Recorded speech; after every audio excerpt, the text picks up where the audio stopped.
Le Japon occupe une place unique et complexe dans l'histoire de l'Asie. Pendant des siècles, il a été un centre d'échanges culturels, d'innovation technologique et de dynamisme économique. Les interactions du Japon avec ses voisins ont façonné le paysage politique, social et économique de la région. Cependant, le XXe siècle a été le témoin d'un chapitre plus sombre de l'histoire du Japon, marqué par l'ambition impériale et les atrocités commises en temps de guerre. Ces événements continuent de jeter une ombre sur les relations du Japon avec ses voisins asiatiques, soulignant l'importance de comprendre cet héritage complexe. À la fin du XIXe et au début du XXe siècle, le Japon a connu une modernisation rapide pour rattraper les puissances occidentales. Cette ambition et le nationalisme croissant ont conduit à l'expansion impériale. La victoire dans la guerre russo-japonaise de 1905 a marqué l'émergence du Japon en tant que puissance majeure. L'annexion de la Corée en 1910 et la prise de Taïwan en 1895 ont illustré les ambitions impériales du Japon. Ces actions ont eu des conséquences profondes pour la région. La domination coloniale du Japon a souvent été brutale et fondée sur l'exploitation. Ces expériences ont laissé un héritage durable de ressentiment envers le Japon. Le massacre de Nankin, qui a débuté en décembre 1937, est l'un des événements les plus horribles de l'histoire de l'humanité. Après la prise de Nankin, alors capitale de la Chine, par l'armée impériale japonaise, une campagne de meurtres de masse, de viols et de pillages s'est abattue sur la population civile de la ville. L'ampleur des atrocités est stupéfiante, les estimations du nombre de morts allant de centaines de milliers à plus de 300 000. Le massacre de Nankin reste une question extrêmement sensible dans les relations sino-japonaises.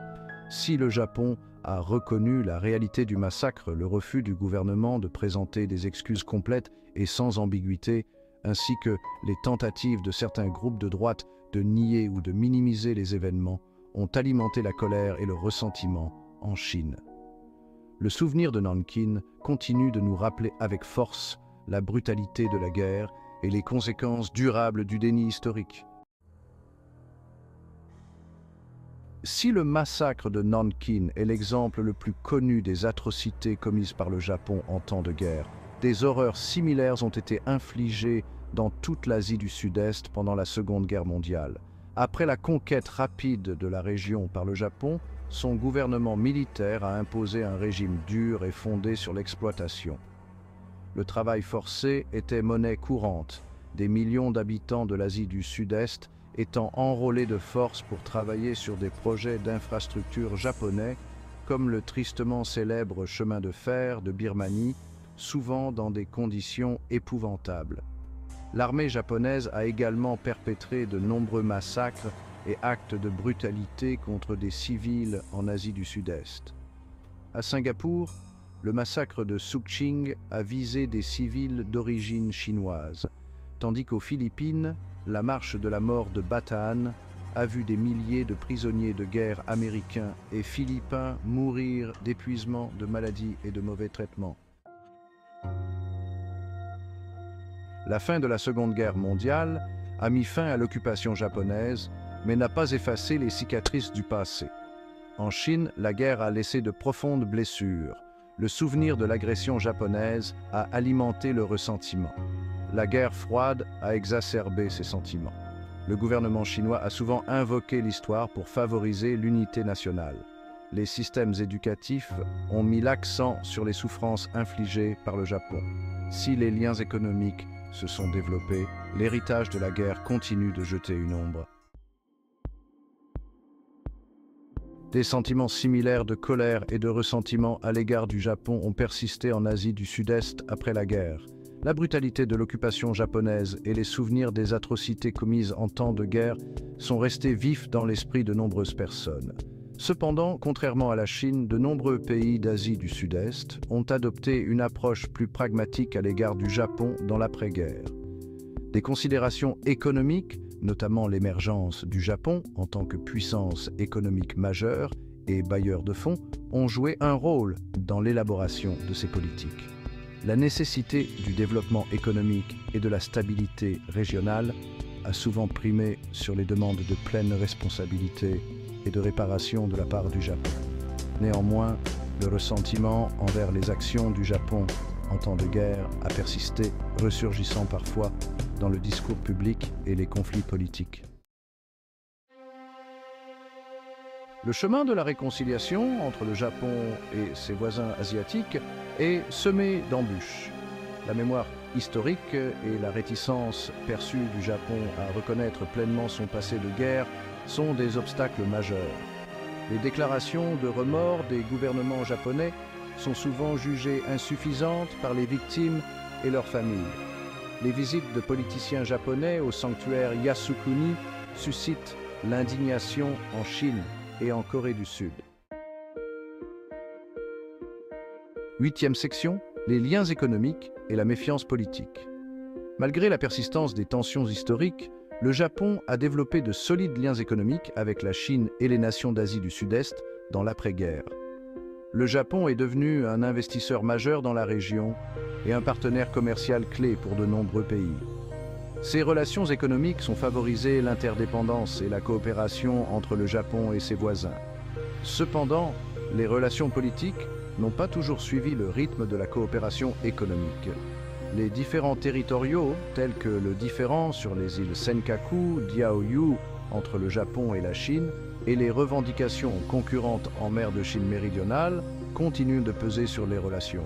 En outre, la puissance militaire croissante de la Chine et sa politique étrangère affirmée ont suscité des inquiétudes au Japon et dans d'autres pays de la région, ce qui a conduit à une augmentation des dépenses de défense et de la coopération en matière de sécurité. 9e section. L'éducation historique et le chemin vers la compréhension. L'éducation joue un rôle crucial dans la façon dont le passé est perçu et dans la promotion de la réconciliation. Cependant, les manuels d'histoire au Japon et dans les pays voisins présentent souvent des récits divergents de la guerre et de son héritage. Ces interprétations différentes peuvent perpétuer les stéréotypes et entraver la compréhension entre les peuples.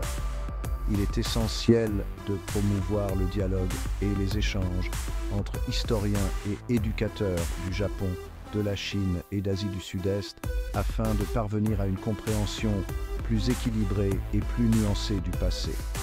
Des projets de recherche conjoints, des examens de manuels scolaires et des programmes de formation des enseignants peuvent contribuer à identifier et à corriger les préjugés et à promouvoir une vision commune de l'histoire. 10e section. L'importance du souvenir et de la réconciliation.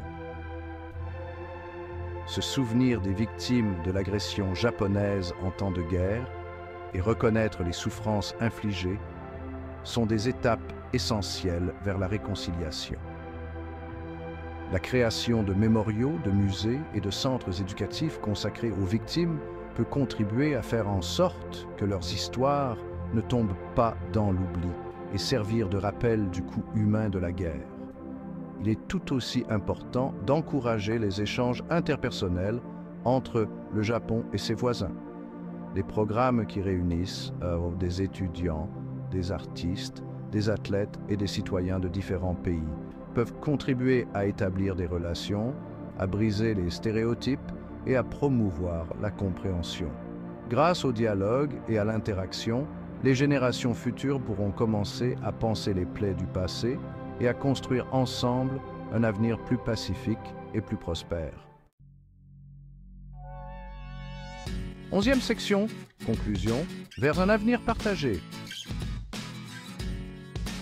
Les tensions historiques entre le Japon, la Chine et l'Asie du Sud-Est sont complexes et profondément enracinées.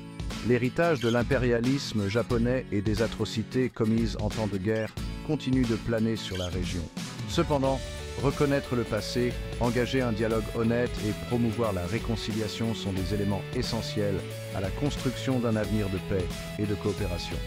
En tirant les leçons des erreurs du passé et en travaillant ensemble pour relever les défis contemporains, le Japon et ses voisins peuvent créer une région plus stable et plus prospère pour tous. Le chemin de la réconciliation est long et ardu, mais c'est en fin de compte par la compréhension, l'empathie et un engagement commun en faveur de la paix qu'un avenir meilleur pourra être construit. Rejoignez-nous dans cet effort pour bâtir un avenir meilleur. Participez aux initiatives de paix et de coopération dans votre communauté. Ensemble, nous pouvons faire la différence. Engagez-vous dès aujourd'hui. Visitez notre site web pour découvrir comment vous pouvez contribuer à la paix et à la coopération en Asie.